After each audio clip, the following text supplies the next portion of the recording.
There is so much going on in the world of social media. I don't need to tell you that. I feel like it's always changing. I feel like it's getting harder and sometimes it's easier, but then as soon as it gets easy and you get it figured out, then they completely change the trend or the format or whatever. Then there's like ethic reasons of maybe you don't want to use a certain platform for a certain reason, or there's privacy concerns, or some platforms just get outright banned.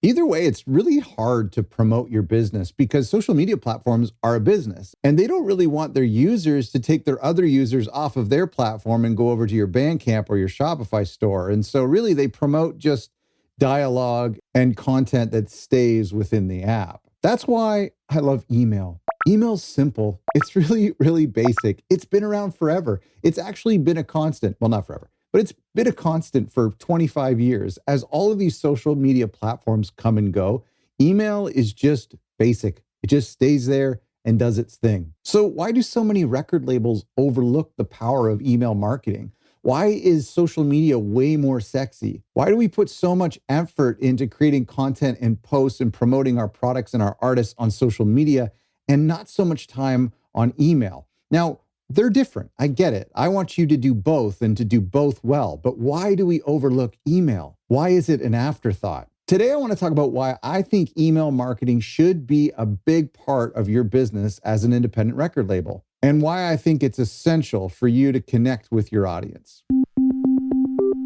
A big shout out to my friends Groover for sponsoring today's episode. You've probably heard of Groover. A lot of the folks in our record label community use Groover to get a clear picture on who to submit your new single to when it comes to playlist curators and blogs and journalists. Recently, I had a new single come out and I used Groover.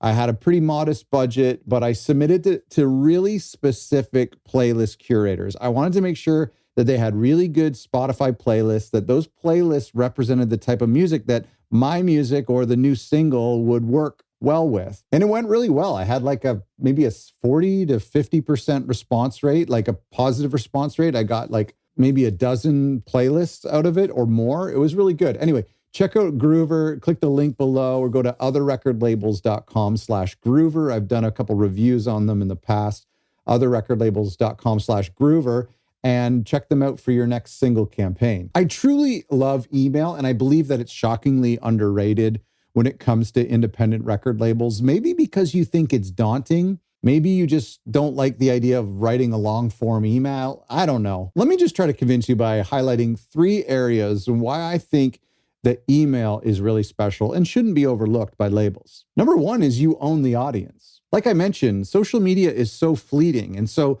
let's say you have a YouTube channel of 500 subscribers. That's awesome. Or 50,000 subscribers. That's awesomer. But then what happens if like you accidentally upload some copyright material, or you get a copyright claim against you and then your channel goes away? Or if YouTube gets hacked or gets bought out and shut down and your channel's gone, you lost all of those subscribers. Did you have their email addresses? Probably not. Did they follow you on social media? Maybe some of them, but it's gone. What if TikTok gets banned and you are building a huge following on TikTok and it's gone? The thing about email is that the emails that you collect 10 years ago or 10 minutes ago, they stay with you in a text file or on your email host or wherever forever. Now, yeah, they'll unsubscribe sometimes. That's normal. But the majority of your list will always be yours. In fact, if you sign an artist and that artist for the past 10 years have been collecting email addresses on the merch table at their shows, then you can import those emails into your mailing list or into a segment for that artist. And then 5 years down the road, as you've collected emails for that artist through Bandcamp sales and through other promotions, you can then export that big list and give it to the artist if they decide to move on and go independent. Do you remember back maybe like 10 or 11 years ago on Facebook, when Facebook was pretty new? As a business, as a record label, you could create your own page. And then anybody who liked that page would see everything you post. This was pre-algorithm. Basically, you would post something at 9 o'clock in the morning on Monday saying, we have a new album out tomorrow. And everybody who liked it would see that post at 9 o'clock in their feed, no matter what. It was an incredibly free promotion tool for any business, and especially artists and indie record labels. And then Facebook was like, this is an incredibly free promotion tool. We need to charge for it. And overnight, they were like, okay, no longer are people who like your page going to see your posts unless you pay us. How crazy is it that our inbox is the last place on earth that doesn't have an algorithm? How crazy is it that when somebody sends us an email, it goes to the top of our inbox immediately? That's just something we don't get on social media anymore, and we probably will never get again. The second reason why I love email for record labels is that it's effective for sales, like selling records or getting people to check out your music. I find social media difficult, and again, I know that they're two different beasts, and I recommend that you do both. But I find on social media, we're a lot more passive than we are with email. With email, we go to our email, we refresh our inbox, and we look at what's been sent. Whereas with social media, we just are presented with images and we continue to scroll and scroll. And most of the time that I'm on social media, I'm doing something else, like standing in line at Starbucks, or I'm lying in bed trying to fall asleep, or I'm watching TV or watching a movie. Whereas email is intimate and it's personal and it's private. Look at your own behavior, how you treat email versus how you treat social media.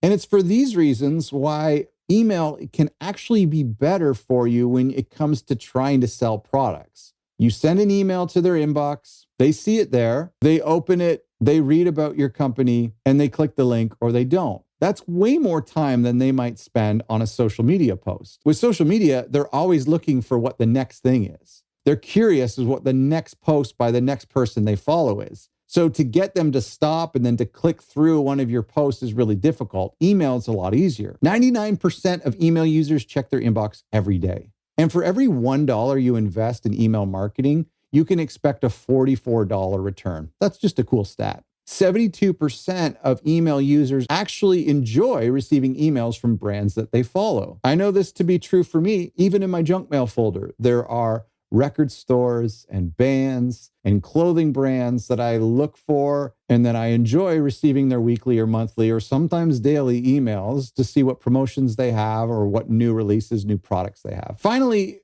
email just has a lot more benefits than the obvious. For example, some newsletters can bring value to fans. You could be creating a newsletter that fans look forward to because it teaches them something. You could provide links to some of the playlists that your record label has made, playlists that support the genre or support a theme like a road trip or a chill evening or a study playlist. And so maybe you've curated some really cool playlists and you send an email that advertises your new release, but at the bottom you have artwork for 3 or 4 playlists that your record label curates. That's valuable to people because you know those fans like the music that you make, and then these playlists are going to kind of enhance their lifestyle. I've seen record labels that will also include music reviews from other artists that aren't on their label, or even movies or TV show reviews, perhaps other products that you know that your audience would also be interested in. Even if your emails aren't opened, they can keep your brand and your label top of mind. There's a lot of emails that I'm subscribed to that I see an artist come in, maybe I went to their show or bought their record years ago, and I just look at that email, I see the subject line, I go, I'm not going to be interested in this at the moment, but it's great to see they're still making music. Nice to see you. Bye. Emails aren't always offensive to recipients. We think they are. I see an email, I acknowledge it, I open it or I don't, I delete it, whatever, I move on. It's not a big deal. I'm not always like considering everything to be spam. I think email can cut through the noise. It's not as popular or as easy as social media, but it's surprisingly less crowded. In fact, in a given day, I would imagine that you or I would see thousands upon thousands of social media posts.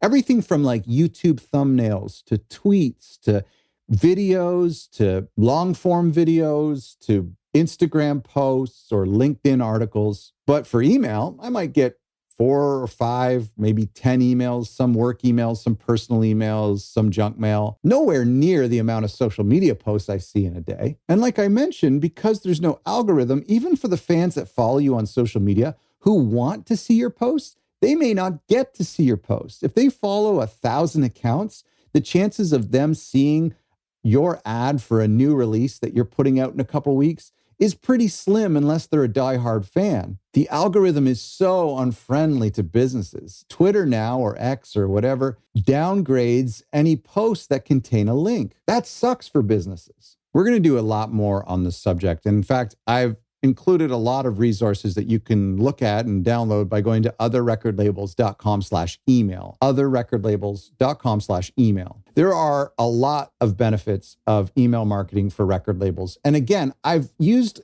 social media as a contrast in today's episode, but I do think you should be doing both. And I do agree that they're separate, but just stop sleeping on email marketing. It's not that difficult. A huge thank you to my friends at Groover for sponsoring today's episode. Be sure to check them out when you want to get your single on some playlists or to have it considered by bloggers and curators. Go to otherrecordlabels.com/Groover, and a huge thank you to them. And thank you for watching.